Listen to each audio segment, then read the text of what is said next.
Hello മകളെ, welcome back to ആർക്കിനെക്സ്. It's me വടകൻ. സാർ ഇന്ന് വന്നിട്ടുള്ളത് NMMSുമായിട്ട് ബന്ധപ്പെട്ട് വളരെ ഒരു ബിഗ് അപ്ഡേറ്റ് തന്നെയാണ്. കഴിഞ്ഞ വർഷങ്ങളിലും അതിന്റെ മുമ്പത്തെ വർഷങ്ങളിലും അതുപോലെ തന്നെ ഈ വർഷവും NMMS സ്കോളർഷിപ്പ് എക്സാമിനേഷൻ ക്വാളിഫൈ ചെയ്ത കുട്ടികൾക്ക് വേണ്ടിയിട്ടുള്ള അപ്ഡേറ്റ് ആണ്. സോ എന്റെ മക്കൾ ഇവിടെ കൃത്യമായിട്ട് ശ്രദ്ധിക്കുക. കഴിഞ്ഞ വർഷം NMMS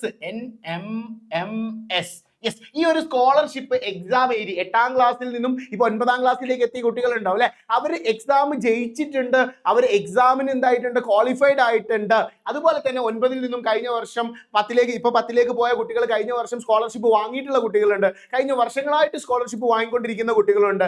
ഈ കുട്ടികൾക്ക് റിന്യൂവ് ചെയ്യാനുള്ള സമയമാണ് ഇപ്പൊ വന്നിട്ടുള്ളത്. സോ എങ്ങനെയാണ് ഇത് റിന്യൂവ് ചെയ്യാൻ പോകേണ്ടത്, അതുപോലെ തന്നെ എന്തൊക്കെ കാര്യങ്ങളാണ് ഇതിൽ ശ്രദ്ധിക്കേണ്ടത് എന്നുള്ള കാര്യങ്ങളാണ് നമ്മൾ ജസ്റ്റ് ഈ വീഡിയോയിൽ ഡിസ്കസ് ചെയ്യാൻ പോകുന്നത്. സോ മാക്സിമം നിങ്ങളുടെ ഫ്രണ്ട്സിലേക്ക് ഷെയർ ചെയ്യുക. NMMSന് അർഹത നേടിയിട്ടുള്ള കുട്ടികളിലേക്കൊക്കെ ഇത് ഷെയർ ചെയ്യുക. അപ്പൊ എന്താണ് കാര്യങ്ങൾ ചെയ്യേണ്ടത് നമുക്ക് ജസ്റ്റ് ഒന്ന് നോക്കാം. വളരെ സിമ്പിൾ ആണ്. ഇവിടെ ഈ ഒരു സർക്കുലറിൽ പറയുന്നത് എന്താണെന്ന് വെച്ച് കഴിഞ്ഞാൽ, നമ്മുടെ NMMSന്റെ സ്കോളർഷിപ്പിന്റെ സൈറ്റ് ഉണ്ട്, scholarship.government.gov.in എന്ന് പറയുന്ന വെബ്സൈറ്റിൽ കയറിയിട്ട് പ്രത്യേകിച്ച് കഴിഞ്ഞ വർഷം ജനുവരി 21 നടന്ന NMMS എക്സാമിനേഷനിൽ ക്വാളിഫൈ ആയിട്ടുള്ള കുട്ടികൾ ചെയ്യേണ്ടത് എന്താന്ന് വെച്ച് കഴിഞ്ഞാൽ, ആ എക്സാമിന് അർഹത നേടിയ കുട്ടികൾ ചെയ്യേണ്ടത് എന്താന്ന് വെച്ച് കഴിഞ്ഞാൽ, നിങ്ങൾ പോർട്ടലിൽ കയറിയിട്ട് പുതിയൊരു അപേക്ഷ സമർപ്പിക്കേണ്ടതുണ്ട്. സോ ഈ ഒരു അപേക്ഷ സമർപ്പിക്കുന്നതുമായിട്ട് ബന്ധപ്പെട്ടിട്ടാണ് നമ്മുടെ ഈ പറയുന്ന സർക്കുലർ വന്നിട്ടുള്ളത്. ഈ പറയുന്ന അപേക്ഷിക്കാനുള്ള അവസാന തീയതി എന്ന് പറയുന്നത് ഓഗസ്റ്റ് 31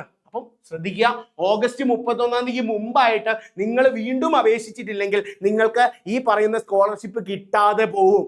ഓക്കെ അല്ലേ? അതുപോലെ തന്നെ 9ൽ നിന്നും 10ലേക്കും 10ൽ നിന്നും +1ലേക്കൊക്കെ പാസ്സായിട്ടുള്ള കുട്ടികൾ, അവർക്ക് പണ്ട് NMMS സ്കോളർഷിപ്പ് കിട്ടിക്കൊണ്ടിരിക്കുന്ന കുട്ടികളാണെങ്കിൽ അവർക്കും റിന്യൂ ചെയ്യാനുള്ള ഓപ്ഷനാണ് ഇപ്പൊ വന്നിട്ടുള്ളതെന്നാണ് പറയുന്നത്. സോ ഇതുപോലത്തെ അപ്ഡേറ്റ്സിനായിട്ട് ഈ ചാനൽ സബ്സ്ക്രൈബ് ചെയ്ത് വെക്കാൻ മറക്കരുത്. സ്കോളർഷിപ്സ്, അതുപോലെ തന്നെ എക്സാമിനേഷൻസ്, ഇങ്ങനത്തെ സ്കോളർഷിപ്പ് എക്സാമിനേഷൻസ്, അതുപോലെ തന്നെ എൻട്രൻസ് എക്സാമുകളിലൊക്കെ നിങ്ങൾക്ക് നല്ല റിസൾട്ട് വേണമെന്നുണ്ടെങ്കിൽ സോ ആർക്കി ജൂനിയർ എന്ന് പറയുന്ന ചാനലിൽ നിർബന്ധമായിട്ടും സബ്സ്ക്രൈബ് ചെയ്ത് വെക്കുക. മാക്സിമം നിങ്ങളുടെ ഫ്രണ്ട്സിലേക്ക് ഷെയർ ചെയ്യുക.